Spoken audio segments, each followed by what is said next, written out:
Hello, fifth graders, and welcome to your math lesson for today. For today, you will need your math resource binder, your 5B textbook, your 5B workbook, paper, and pencil. So go ahead and pause to go get those things, and then come on back.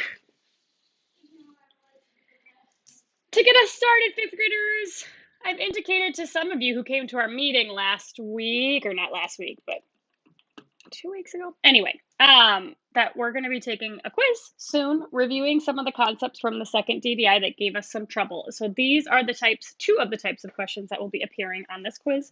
So go ahead and practice get these answers, and then come on. Oh, I should say, okay, this is just subtraction of mixed numbers, which I think is pretty typical. But then for this, remember, when we see a division problem that asks for your answer in proper and simplest form, that means that you're being asked to express the remainder as a fraction over the divisor, okay? So don't give us a decimal answer in this case, but a fraction answer, okay? So go ahead, pause, solve these problems, and then come on back and see how you did. So we're starting with our whole numbers. 7 minus 3 is 4, and then we want to find a common denominator. Our common denominator in this case is going to be 8. So 5/8 is going to stay the same, and 1/4 will become 2/8. Remember, fifth graders, that we cannot subtract this, and so we need to make this improper to do our subtraction. So 4 times 8 is 32, plus 2 is 34.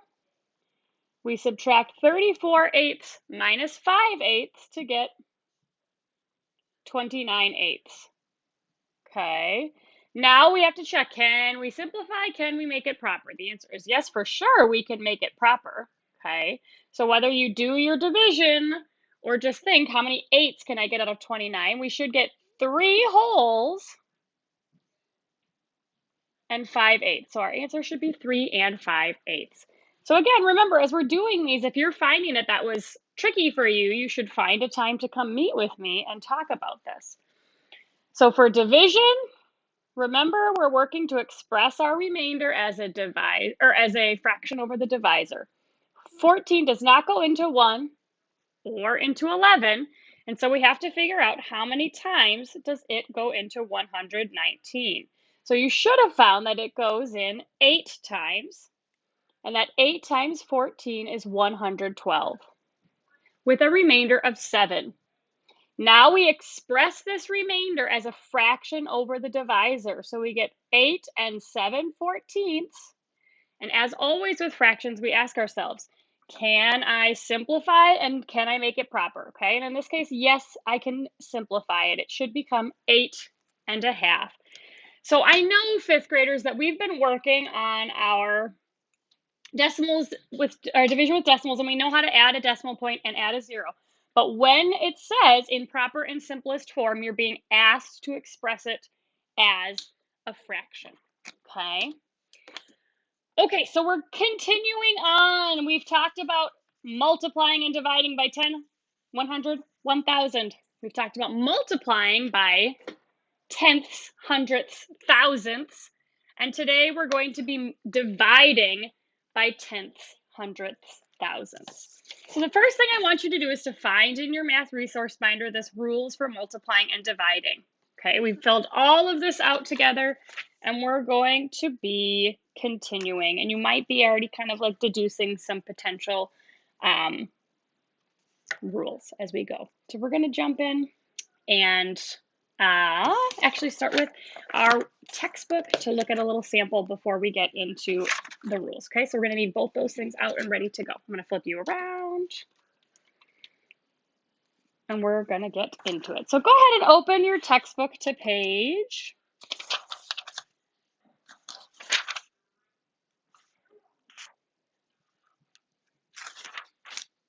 38. Sorry for my pause. My notes were giving me some confusion. So on page 38, we see a lot of sample problems that are going to help us as we deduce or as we come up with some rules for our division.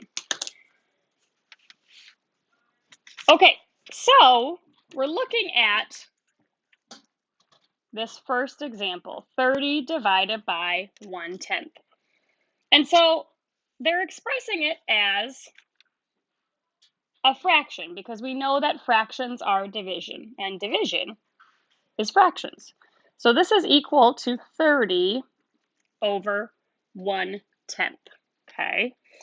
Now, when we're looking at fractions, it's mathematically possible to have a decimal in a fraction. However, it's not as meaningful. So typically we try not to have decimals and fractions. Again, it's possible, but it's easier as we're considering the meaning of fractions. It's a lot easier to consider that if it's not involving decimals. And so we're looking at making an equivalent fraction.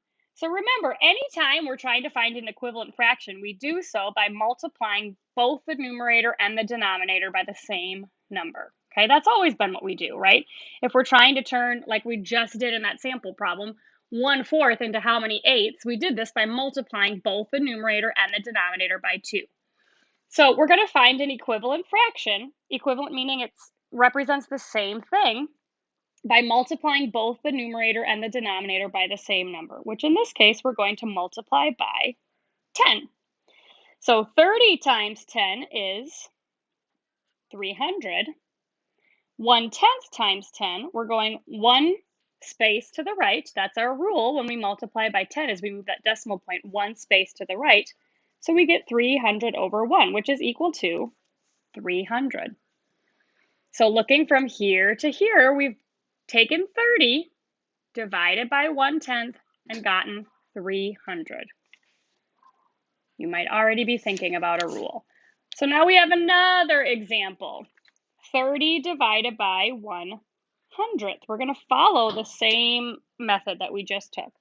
Remembering that fractions are division, we're going to express this division problem as a fraction, which is 30 over 1/100th. And again, like I said before, we prefer not to have decimals and fractions to keep things simple for ourselves. So we're going to find an equivalent fraction. We want to get this decimal point 1, 2. We want to get it 2 over so that it's no longer in there. So if we're trying to go 2 spaces to the right, what do we multiply by? 100. And if we're trying to be equivalent, we need to multiply both the numerator and the denominator by 100.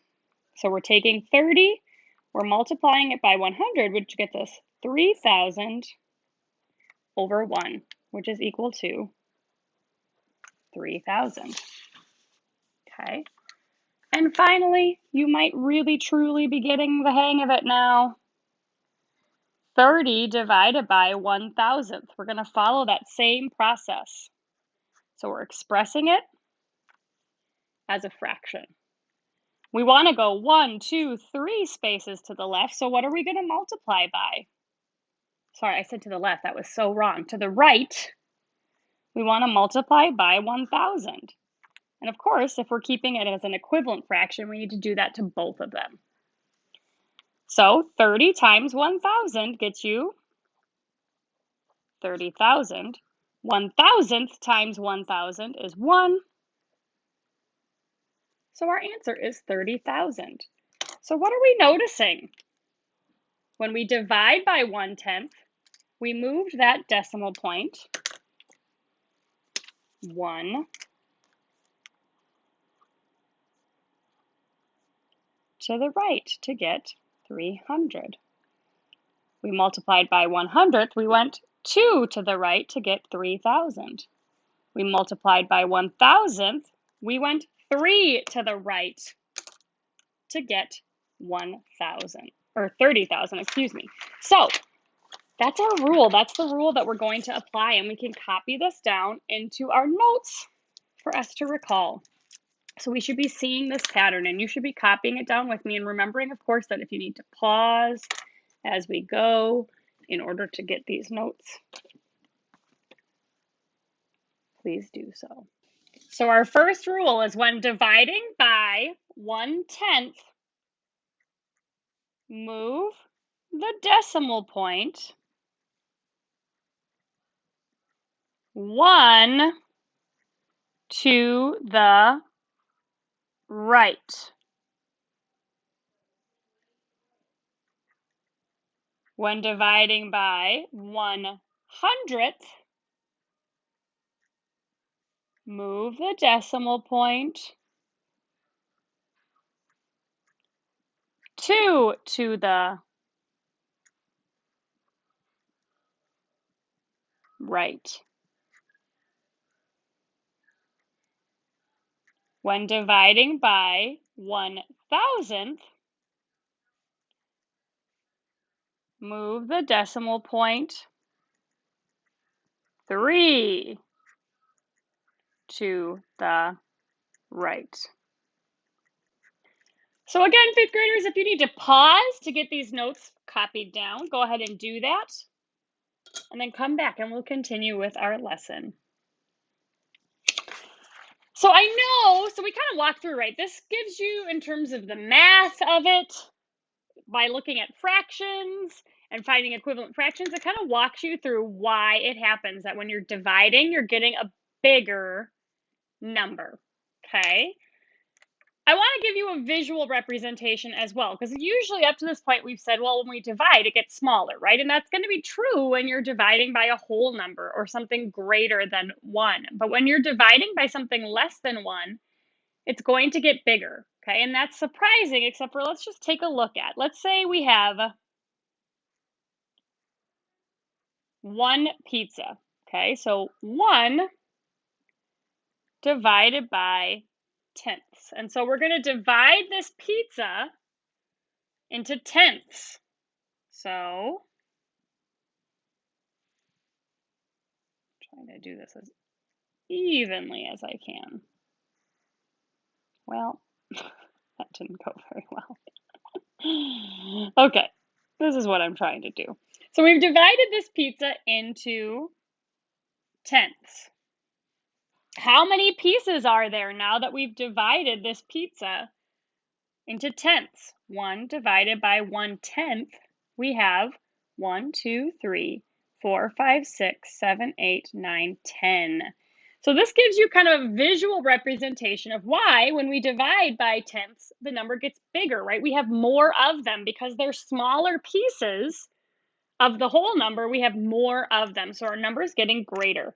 So this is a little bit of a visual representation of why this works as well. So we've seen it from 2 places, and ultimately it comes down to this rule, okay? This is the rule that we're going to apply. So when it comes to practicing today, we're going to be looking at page 39 in your textbook to do our practice work. And this is really just going to be a matter of moving a decimal point, okay?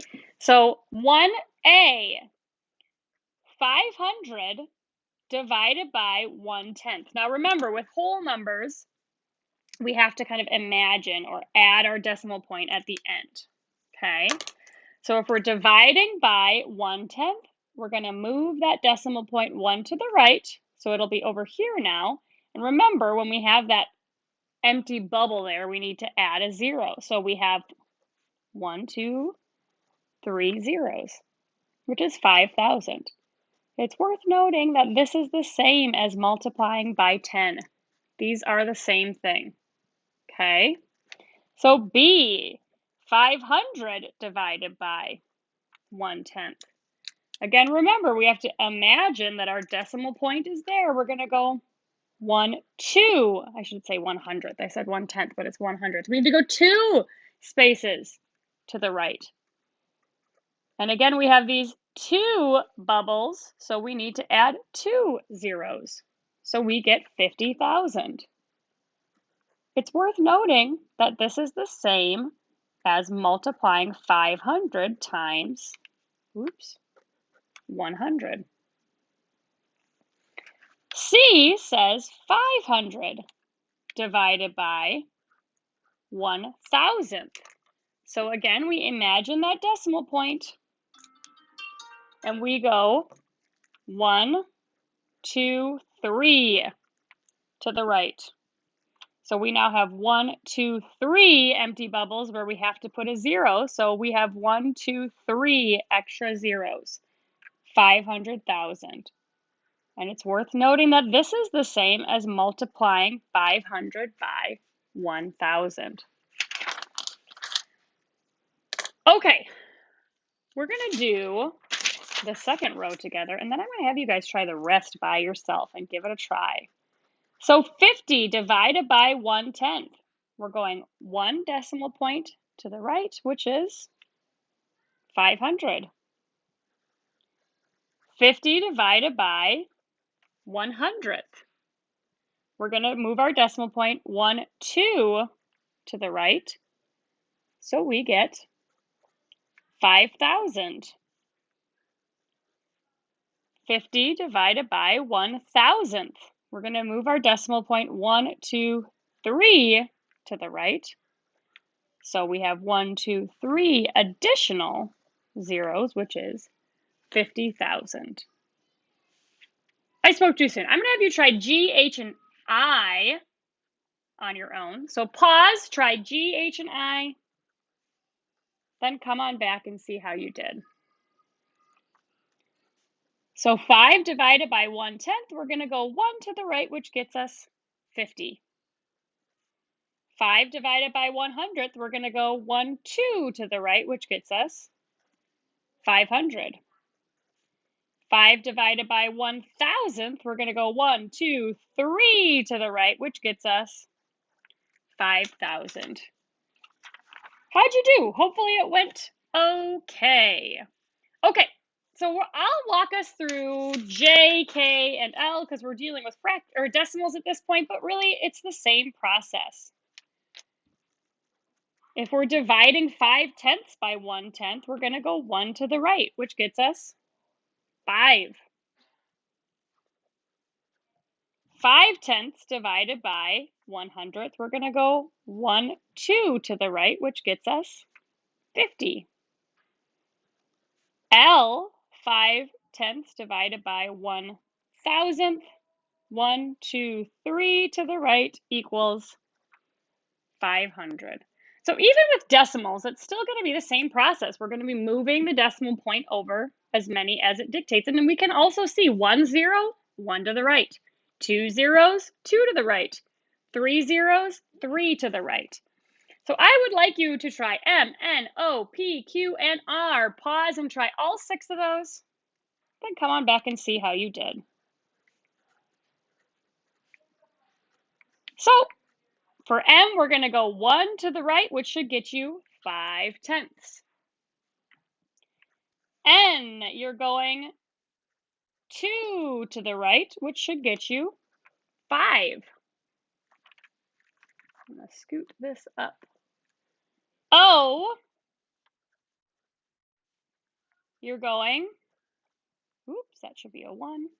1, 2, 3 to the right. We've got to add that 0, so we get 50. And P, when we go 1 to the right, we should have gotten 500. 1, 2 to the right for Q gets us 5/10. 1, 2, 3 to the right for R gets us 5. So 5th graders, today's objective is really about just moving that decimal point, the number of spaces over to the right, okay? So with that in mind, again, this is checkpoint 1. How did this go? If you're feeling like you need to talk through it more, if you're feeling like you need more practice, that's your cue to come to office hours and seek help, okay? Practice, we're mixing it up a little bit, and I might continue to do this moving forward so that I can be looping and review. So your practice work today is workbook page 27. That's your practice work today. It is not your homework, it is your practice work, okay? You're going to do that page 27. You're going to check your answers with the key, and again, if you're feeling like it didn't make sense, once you're done with the practice, you can't work out your corrections, come see us during office hours, okay? Once you've done your practice work, you've worked on it, it makes sense to you, you're going to continue on with a homework that I've attached to this document. You can do it on any piece of paper. You do not need to print this homework, okay? You can look at the problems on the screen, copy it down on a piece of paper, work out your solutions. It's going to be building on today's work. It's also going to be reviewing some problems that we need to practice based on the DDI and how we did with some of the DDI questions, okay? So you know your checkpoints, you know kind of what help you can have. This sheet is something that you could keep handy in that math resource binder regularly. as you're working through. Okay. Good luck. And remember, come see us during office hours.